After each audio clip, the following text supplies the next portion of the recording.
And Iowans could see the state's new abortion restrictions go into effect as early as Friday. Our chief political reporter, Amanda Rooker, spoke with doctors and advocacy groups about the law. And Amanda, what changes would this bring?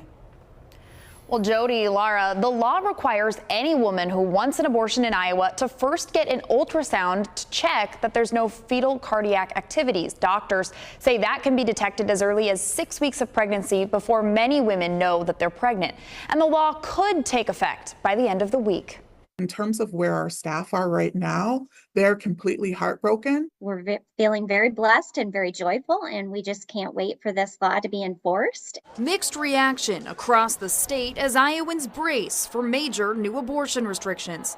A state Supreme Court ruling last month allowed the law banning abortions after fetal cardiac activity is detected to take effect. That could happen as early as Friday.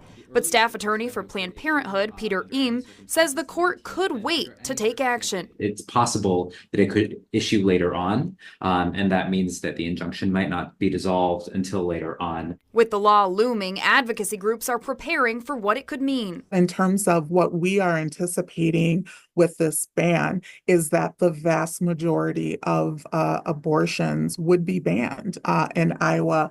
And we're estimating that around 97-98% of abortions would be banned. President and CEO of Planned Parenthood North Central States, Ruth Richardson, says they're expanding care in Nebraska and Minnesota, where there's more legal access to abortion. In the last few weeks, we've really been focused on the real people and the patients that are going to be impacted by this, and ensuring that we are standing by, ready to help patients receive access to care, even if that means traveling out of state. But Maggie DeWitty with Pulse Life Advocates says the state is prepared to help more pregnant women. So I feel that we're very prepared to help meet the needs of women and families here in Iowa.